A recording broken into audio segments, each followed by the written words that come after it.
네, 안녕하세요. 로열로더 투자 전략가 로로쌤입니다. 자, 이번에는 약속드린 대로 일본이 이제 세 개의 세 가지 소재 부품에 대해서 경제 보복을 시작했죠. 그래서 국내 업체에는 저는 오히려 기회를 볼 수 있다 이렇게 말씀을 드렸는데 이 반도체 OLED 관련된 부분에 대해서 한번 말씀드리고 넘어가고자 합니다. 자, 뭐 반도체 하면은 당연히 뭐 반도체 뭐 디스플레이 다 뭐 삼성이랑 뭐 연관이 있죠. 이게 그냥 제가 볼 때는 그래요. 이번에 그 선거가 있잖아요. 참의원 선거가 있죠. 일본에. 그러니까 7월 21일이니까 이제 20일밖에 안 남았어요. 자, 이 아베가 뭐 G20 뭐 정상회담도 하고 했었는데 지지 이때 별로 한 게 없다 이런 말씀을 제가 드렸죠. 트럼프가 뭐 난리를 쳤지 아베는 한 게 없어요. 그래서 이제 뭐 한 53% 정도로 지지율이 뭐 나쁘진 않습니다. 근데 요게 2% 내려간 거예요. 마이너스 2% 정도 내려간 거다. 그러다 보니까 이제 3주 정도 남았으니까 참의원 선거라고 하면은 우리나라랑은 좀 달라요. 그 미국이 상원의원, 하원의원 이렇게 나눠져 있듯이 그 일본 같은 경우도 참의원하고 이제 중의원 이렇게 나눠져 있어요. 참의원이 상원 생각하시면 돼요. 그래서 요 참의원 선거가 이제 얼마 안 남았기 때문에 이 극우파들 있잖아요. 우파 쪽으로 해서 표심을 좀 자극하기 위해서 뭐 만만한 게 한국이잖아요. 그래서 뭐 웃기는 일이죠. 아베가 G20 정상회담에서 의장국이고 하니까 열심히 외치고 울부짖은 게 자유무역이란 말이에요. 자유무역이라고 해서 지들은 무역 가지고 저렇게 이걸 하고 있죠. 지은 리을을 하고 있죠. 예, 하고 있는데 뭐 중국이 지금 오히려 우리나라보다 더 화를 내고 있는 느낌이에요. 저 일본 놈들 저거 트럼프한테 배웠냐고 하면서 막 비아냥거리고 있죠 지금. 니들 자유무역 하자고 울부짖더니 무슨 트럼프한테 배웠냐? 그 G20 회담 끝나자마자 뭔 짓이냐 이런 얘기가 나오고 있어요 중국에서. 재밌는 현상이죠. 왜냐하면 중국은 이런 분위기가 확산될수록 미국에 힘을 실어주는 거기 때문에 중국 입장에서 민감하게 반응을 하는 거죠.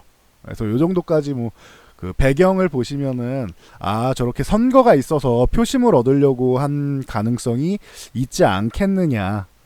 뭐 100%요 부분만 작용하는 건 아니에요. 그래서 뭐 강제징용이나 뭐 이런 부분에 있어서 우리나라가 계속 이제 신경을 건드리니까 한 3개월 전부터 계속 보복한다 그랬는데 그런 부분이 이제 맞물려서 나온 거죠. 그거를 이제 표심을 극대화하기 위해서 지금 딱 G20 회담 전에 하면은 아베가 자유무역이나 뭐 이런 걸 얘기할 수도 없고 오히려 일본이 매를 맞을 수도 있잖아요. 그러니까 이거 딱 끝나고 일을 벌인 거예요. 그래서 뭐 그 정도 뭐 효과 정도가 있지 않을까. 그래서 보시면 될 것 같고 뭐 아까도 설명드렸지만 뭐 그 화이트 국가 리스트 요 안에 들어가 있던 한국을 제외하겠다. 뭐 8월 1일부터 이런 얘기 나오는데 날짜가 7월 21일 선거고 8월 1일부터 하겠다라고 하면은 요거는 또 의심스럽죠. 날짜 지나서니까 뭐 어떻게 될지 이 사이에 어떻게 될지 모르는 거예요. 그거는 우리 입장에서는 얘네가 그 이 발언에 대해서 이런 정책에 대해서 뒤집어주는 게 뭐 유리한 거고 대신 이 부분은 우리도 확실히 해야겠죠. 국산화에 좀 더 소재 쪽에서 첨단 소재 이쪽에서 국산화를 좀 더 힘을 실어야 되지 않겠느냐.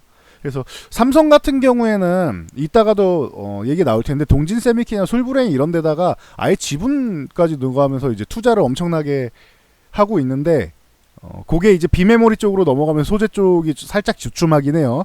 다시 한번 투자할 수 있는 아직까지 돈이 남아 도니까 삼성은 다시 한번 이제 투자에 대해서 생각해 볼 수 있는 그런 중요한 구간이 아닌가 싶어요. 오히려 이렇게 이건 자극이잖아요. 자극함으로 해서 우리나라 소재 업체들 같은 경우는 좀 유리할 수 있을 것 같아요. 뭐 이거는 제 생각입니다. 왜냐면은 얘네도 이거 생각하면 돼. 미중 무역 전쟁 하면서 화웨이랑 거래를 끊어라. 화웨이랑 거래를 끊어라니까 미국에 기술주들이 끊긴 끊었어. 화웨이랑 야 너네한테 어플라이드 머티리얼즈부터 시작해가지고 인텔이고 퀄컴이 뭐 다 야 니네랑 거래 안 해 이럴 끊었어. 그러고 나서 트럼프한테 뒤를 가가지고 계속 로비했다 이런 말씀 드렸죠.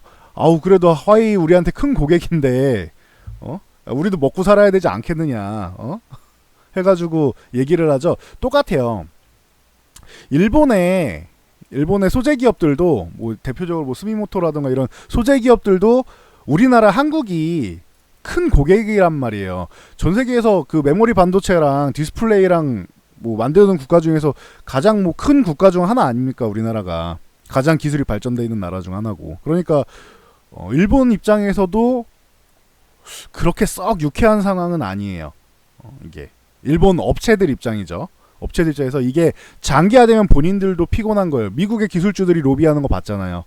이거랑 큰 차이가 없다고 봐요. 거기다가 얘네는 그렇게 큰 명분도 없어요. 화웨이 같은 경우는 이제 뭐 국가 안보나 이런 부분에서 실제적으로 국가 그 중국 정부가 요청을 하면은 중국 내부가 아니에요. 이거는 외국에 있는 뭐 예를 들면 뭐 영국이든 미국이든 외국에 있는 사람이어도 요청하면 신상 정보를 다 줘야 돼요. 중국에다가. 그러니까 안보 안 되죠. 이런 문제가 굉장히 큰 거죠. 얘네는 중국 업체들은 다 그래요. 그러니까 문제가 되는 건데 뭐 우리가 얘네한테 소재 받았다고 이런 식으로 이제 딴지를 걸 수는 없죠. 얘네는 기존에 뭐 샤프가 삼성한테 니네한테 패널 안 줄 거야 했다가 이제 최근에 얼마 전에 다시 한번 우리 물량 받아줘 했다 삼성이 퇴짜 났죠. 그런 경우가 생길 수도 있기 때문에 과거의 사례가 있기 때문에 일본이 이거를 장기적으로 하긴 사실 쉽지는 않을 거예요. 물론 일본 기업 같은 경우는 일본은 돈이 많잖아요. 그러니까 일본은 기업들이 이렇게 적자를 보면은 미국은 알아서 해 이런 개념인데 일본은 기업이 적자 보는 부분에서 정부에서 뭐 일부는 이제 보조를 해주는 개념으로 알고는 있는데 뭐 요거는 좀 더 지켜봐야겠죠. 과거에는 정책적으로 해서 기업이 손해를 보면 좀 보조 같은 걸 잘해줘요. 일본 같은 경우는. 우리나라는 그런 거 뭐 잘 못하죠.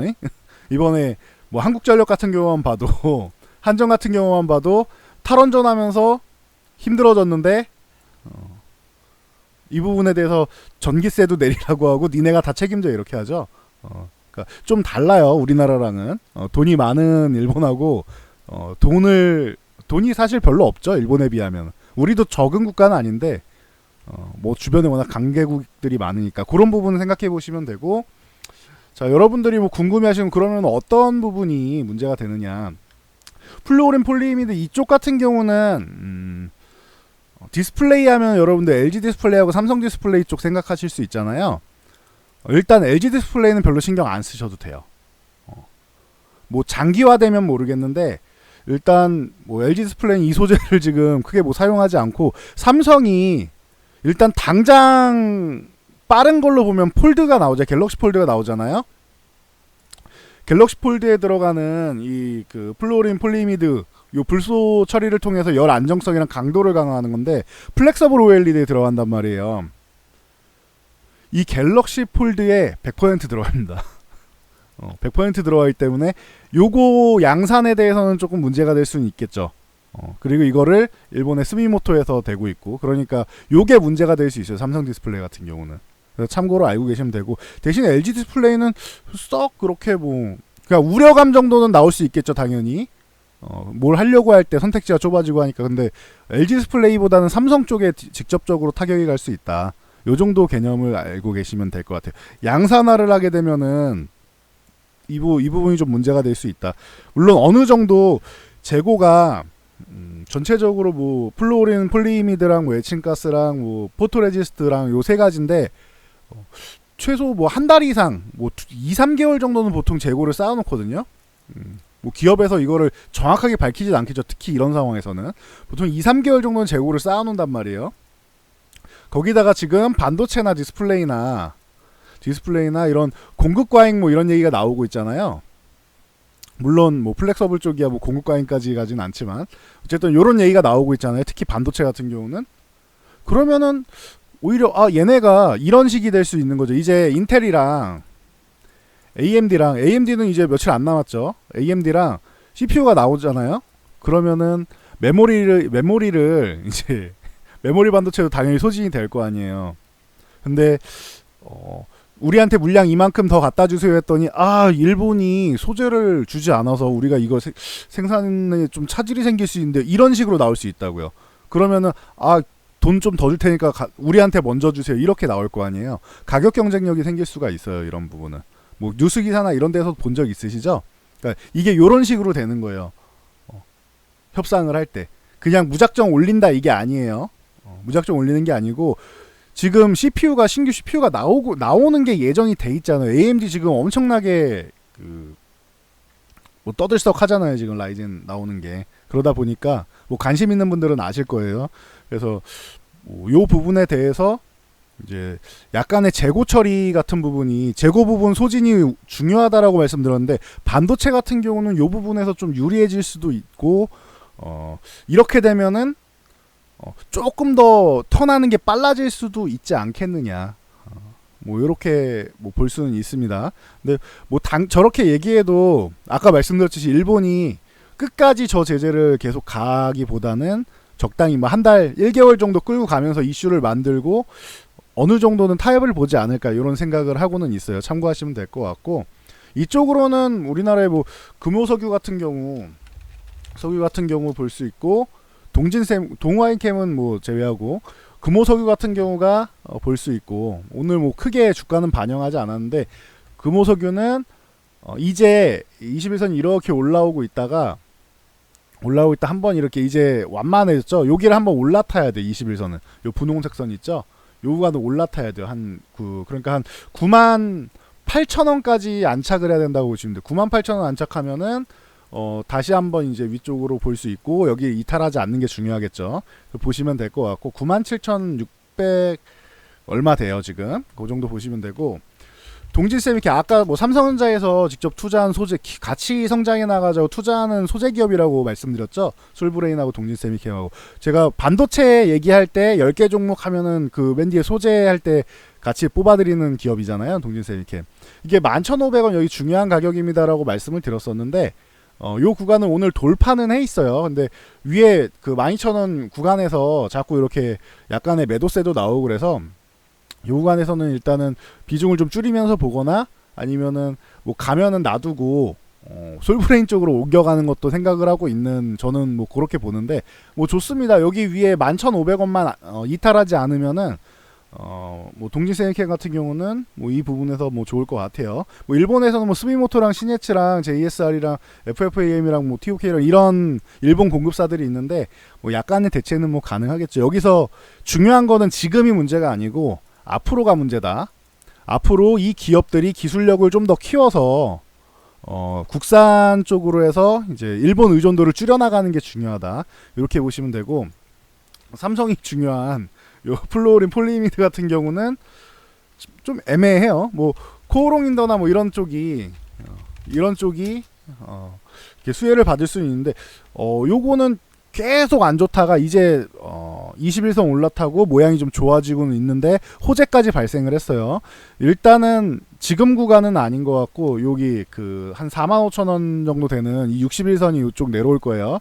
그러면 45,000원 되는 요 구간을 좀 넘어가 주는 게 좋을 것 같아요. 요 구간을 넘어서 61선 안착하고 하면은 요렇게 와야겠죠. 이렇게 안착을 하면은 그러면 좀 더 멋있어지지 않을까 싶어요. 코오롱인더는 바닥 짚고 약간 올라가는 모양이 있는데 중요한 구간인 것 같아요.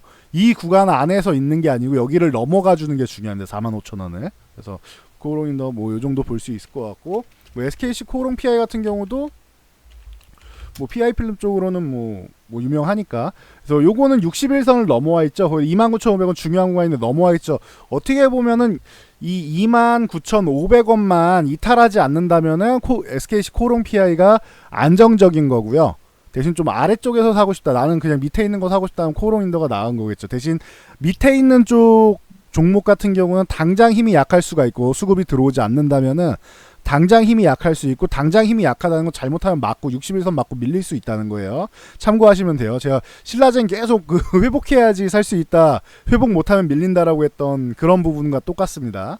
그래서 보시면 될 것 같고 다시 말씀드리지만 LG 디스플레이 아니라 삼성의 문제예요. 이거는 참고하시면 될 것 같고 이제 뭐 에칭가스 이쪽 같은 경우는 뭐 특수가스 쪽이야 뭐 워낙 SK 머티리얼즈 쪽이 유명하니까, 그래서 뭐 불산 위쪽으로 해서 식각공정 쪽으로 세정 쪽으로 해가지고 꼭 필요한 쪽인데, 뭐 이 부분에 대해서도 이제 일본 시장이 뭐 세계 점유율이 70%나 돼요. 그러다 보니까 우리나라도 이제 더 좀 발전을 하고 키워야 되는데, 그래서 뭐 우리도 수입 의존도가 한 95%이 정도 되니까, 그래서 고순도 불화수소 같은 경우 요 부분에서도 우리는 좀 기술 발전이 좀 필요한 뭐 입장이다 보시면 될 것 같고요. 그래서 SK 머티리얼즈 같은 경우 기존부터 언급드렸죠. 이쪽이 뭐 2차 전지 쪽 관련 쪽에도 뭐 진출하고 하니까 최근에 계속 이렇게 바닥권에서 볼 수 있는 종목 중 아직 안 올라간 종목 중 하나다라고 했는데, 뭐 요런 이슈로 인해서 한번 올라갔습니다. 이 종목은 위에 올려드렸다시피 16만에서 16만 5천 요 구간을 돌파하는 게 중요해요. 이 구간에 이제 일부 매물이 있기 때문에 요 구간을 돌파하고, 요 구간을 돌파한다는 건 61선까지 안착한다는 뜻이죠. 그러니까 요 구간이 중요하다. 참고로 보시면 될 것 같고, 요거랑 뭐 워닝 머티리얼즈 같은 경우도 뭐 많이 말씀드렸었는데, 요거는 21선 맞고 밀렸으니까 요건 좀 약해요. 내일이라도 넘어가, 요 21,000원 구간인데 요 구간이라도 일단은 넘어가 줘야 돼요. 위에 저항이 좀 많죠. 21,000원 보고 그 위에 뭐 22,000원에서 22,500원 사이, 이 중간 사이에 이제 61선도 놓여 있고, 그러니까 요 구간을 두 번을 돌파해 줘야 되는 거예요. 근데 21선은 빠르게 일단은 안착을 해 줘야 됩니다. 안 그러면은 오늘 21선 맞고 밀렸다는 건 좀 약하기 때문에 잘못하면 한 번 더 밀렸다 갈 수도 있으니까 뭐 참고하시면 될 것 같아요. 그래서 계속 말씀드리지만 이렇게 저항을 넘어가지 못한 종목들은 밑에 있으니까, 만약에 돌파해서 위쪽으로 쭉 갈 경우에는 상승에 대한 상승 동력은 좋죠. 이렇게 많이 올라갈 수는 있죠. 대신 수급이 들어오지 않으면은 돌파 실패하면 추가적으로 하락할 가능성이 있기 때문에 리스크가 조금 더 있다라는 것만 참고로 알고 계시면 될 것 같습니다. 자, 그리고 솔브레인 같은 경우도 뭐 꾸준히 계속 언급드리고 있는데, 이 종목 같은 경우 오늘 아까 장중에 제가 메모드 튜브에다가 이렇게 말씀드렸는데, 요 좀 아래로 밀리고 있었다면, 이거 장중에는 아래로 밀리고 있을 때 제가 이렇게 말씀드렸죠. 이거 솔브레인 같은 걸 차라리 이때 약보합권에 제가 말씀드렸어요. 솔브레인 같은 걸 차라리 보시는 것도 괜찮을 수 있다. 동진 세미캔이 조금 위쪽으로 올라가 있다라고 하면은 아직 덜 올라간 걸로 솔브레인도 있다 말씀드려요. 동진 세미캠이 아예 급등을 해버렸고, 솔브레인도 이제 뭐 말씀드렸을 때보다 한 5% 정도는 올랐는데, 그러니까 요런 것도 이제 방법이 될 수 있다라고 말씀드리는 거예요. 약한 종목이었지만 오늘 갭으로 위쪽에서 시작했고 밀렸다가 다시 21선 터치하고 이제 매수에 조금 들어온 거 보고 제가 말씀드린 거였는데, 위쪽에 그래도 잘해줬어요. 61선까지만 이렇게 안착해준 것만 해도 솔브레는 오늘 정말 잘해줬습니다. 최근에 계속 약한 모습 보이고 있었는데, 약한 남자의 모습을 보이고 있었는데, 그래도 최소한의 해줄 거는 다 해준 것 같아요. 후성 같은 경우도 이제 불산 쪽으로 해가지고 뭐 기술력이 있는 기업이다 보니까 오늘 뭐 급등이 나왔죠. 그래서 61선 돌파는 실패했지만 7,400원만 유지해주면 될 것 같아요. 이게 중요해요. 7,400원을 이탈하지 않고 여기만 유지해주면은 밑에서는 그래도 저점에서 들어오잖아요. 일단 갭 돌파한 다음에 61선은 안착 못했지만 21선 쪽에서는 저점 매수가 들어와서 이렇게 올라오는 걸 확인했잖아요. 그러면 이제 7,400원만 유지하면 후성은 이제 들고 가야 되는 그런 종목, 혹은 7,400원 유지하면은 새로 매수해봐도 될 만한 그런 종목일 수 있다. 뭐 요 종목도 2차전지랑 뭐 다 관련해가지고 탄소배출권이랑 다 연관이 되는, 제가 좀 좋아하는 종목 중 하나다라고 뭐 꾸준히 언급드렸는데, 느리다라고 했죠. 원래 탄소배출권 하면 이제 휴캠스 먼저 말씀드리고 그다음에 후성이랑 뭐 이런 쪽으로 말씀드렸었는데, 아무튼 기술력은 좋은 기업입니다.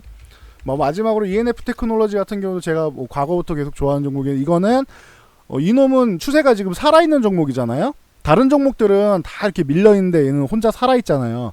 그러다 보니까 오늘 61선 터치하고 올라온 것도 좋고 21선만 안착해주면 됐거든요. 그럼 21,500원 구간, 요 구간만 넘어가주면, 이게 21선 이 구간에 있으니까 21,500원을 넘어가 준다라면 추세를 살려서 더 갈 수 있는 위쪽으로 방향이 갈 가능성이 높은, 그러니까 가는 말이 올라타는 거 좀 강한 놈, 추세적으로 가는 놈 좋아하시는 분들은 이런 종목 ENF 테크놀로지 같은 경우를 볼 수 있겠죠.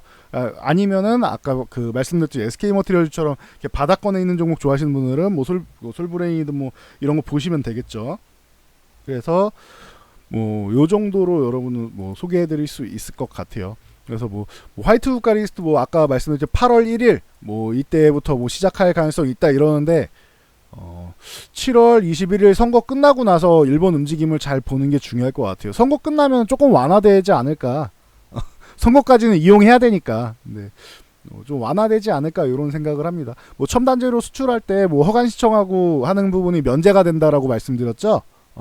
허가 신청할 때 이제 면제되면은 절차가 간략화되니까 이게 안 되면은 만약에 정말 8월 1일 이게 시행된다라고 하면은 심사받고 허가받고 하는데 막 90일 전후가 걸려요. 그러니까 참 3개월 걸리는 거죠. 그러니까 뭐 그렇다고 아예 우리가 수입을 못 하는 건 아니에요. 시간이 좀 걸린다 이런 개념이지. 근데 이렇게 지연되면은 오히려 반도체나 OLED 쪽의 가격 상승을 이끌 가능성도 있다. 이런 부분에 대해서 그러면은 오히려 우리나라 업체들이 가격 경쟁력이 좀 생길 수도 있는 그런 개념이 나올 수도 있어요. 일본에 그렇게까지 뭐 득이 되는지는 잘 모르겠어요. 저는 일본도 뭐 피해를 보는 게 아닌가 싶고 장기화만 안 되면은 이게 뭐 6개월 이상 뭐 장기화 된다 이러지만 않으면은 오히려 우리나라 업체는 조금 더 무기로 작용할 수도 있지 않을까 이런 생각도 해봅니다. 그러면서 이제 아까 말씀드렸듯이 우리나라의 이제 소재 업체들에 대해 중요성이 더 올라갈 거 아니에요. 그럼 소재 업체에 투자하는 기업들, 뭐 삼성, LG가 많이 하겠죠. 이런 쪽에 투자를 좀 더 적극적으로 삼성, LG, SK 이런 기업들이 좀 적극적으로 해가지고 좋아지면은 괜찮지 않겠느냐 이런 생각을 한번 뭐 해보고 넘어가도록 하겠습니다. 그래서 뭐 종목이랑 뭐 다 한번 보면서 소개해드렸는데 개인적으로는 그래요. 그 SK 하이닉스 요거 제가 오늘 크게 말씀 안 드리고 넘어갔으니까 궁금해하시는 분이 있을 텐데 하이닉스는 지난주에 이미 계속 말씀드려서 쉴 수 있다. 여기는 올라가도 그만 내려가도 상관없다고 했죠. 지금 이 정도 했으면 잘해준 거다라고 계속 말씀드렸잖아요. 기억나시죠? 위쪽에 73,000원 넘어가면은 여기는 매매 구간이 아니에요. 보유하신 분들의 구간인데 73,000원을 넘어가야지 더 좋아질 수 있는 거고 60일선하고 저항이잖아요. 기존. 그러니까 73,000원을 넘어가야 더 좋아질 수 있는 거고 밑으로 내려가도 66,000원 부근에 21선하고 지지선 있으니까 요 내려가면은 더 사시면 되고 없는 분들은 신규 매수 가능하고 보유하신 분들은 더 사시면 되고 이때 계속 그렇게 말씀드렸는데 더 싸게도 줬었는데 계속 말씀드렸는데 제가 한 달 동안 꾸준히 언급드렸는데 뭐 66,000원 중요하다라고는 계속 말씀드렸잖아요. 그러니까 뭐 이때 사신 분들은 그렇게 걱정할 필요는 밀린다고 걱정할 필요는 없는 것 같아요. 66,000원 부근 오면 오히려 좀 더 사도 되지 않겠냐. 이탈만 안 하면 되고 그리고 위쪽에 73,000원 넘어가면 위쪽으로 다시 한번 또 갈 수도 있지 않겠느냐. 이렇게 보고 있어요. 아까 말씀드렸듯이 가격 경쟁이 생길 수도 있고 마이크론, 감산 적극적인 의지 표명하고 있죠. 그리고 CPU 이제 나오잖아요. 이게 제가 AMD CPU 라이젠 얘기를 계속 말씀드리는 게 AMD가 그동안은 사실 한때 잠깐 치고 올라왔다가 아예 죽어서 지냈단 말이에요. 근데 리사수 CEO가 오면서부터 다시 AMD CPU 쪽이 라이젠 쪽이 주목을 받기 시작을 하고 있단 말이에요. 지금 가격도 착해지고 그래서 인텔 같은 경우가 좀 피곤해지는 거예요. 그러면은 인텔이 이제 경쟁자가 없이 원탑이었는데 인텔은 이제 경쟁자가 생긴 거란 말이에요. AMD라는 경쟁자가 생긴 거예요. 거기다 얘네가 성능은 좋은데 가격 경쟁력까지 있으니까 인텔도 가격을 다운시키게 된단 말이에요. 자기네가 가격을 주도는 하지만 기존처럼 마음대로 고가를 형성을 못해요. 비슷한 성능이다 그러면 AMD로 넘어가는 고객들이 있을 거 아니에요. 그러면 인텔도 가격을 조금은 맞춰야겠죠. 조정을 해야겠죠. 그런 개념이라고 생각하시면 돼요. 그래서 그렇게 되면 이 CPU 판매량 늘어나고 하면 메모리 쪽은 당연히 판매량 늘어날 거고 AMD CPU가 좋다는 거는 7월 이제 한 다음 주인가 나오죠. 그러면은 다음 주 맞나요? 그 이번 주가 다음 주인가 나오죠. 제가 정확하게 다시 한번 날짜를 봐야 될 것 같은데 7월 이번 주 후반 아니면 다음 주에 나오는 걸로 알고 있는데 나오면은 당연히 그때부터 이제 관심 갖고 판매가 되면은 그때는 이제 메모리 쪽에도 충분히 경쟁력이 생기지 않을까 싶습니다. 그러니까 여러분도 참고하시면 될 것 같습니다. 네, 그래서 여기까지 말씀드리고 넘어갈게요. 자, 그러면은 영상은 여기까지 마치고요. 이 영상이 도움되셨다면은 요 아래에 있는 좋아요 하나 눌러주시고 구독과 알람 설정하시고 맨 밑으로 내리면 댓글 달 수 있는데 여기 터치해서 숫자 3 눌러주시면은 잘 보고 계시는구나 저희가 생각합니다. 자, 그래서 여기까지 말씀드리고 넘어가도록 하겠습니다. 시간이 늦었는데 얼른 시청하고 쉬시기 바랍니다. 저는 내일 다시 돌아오도록 하겠습니다.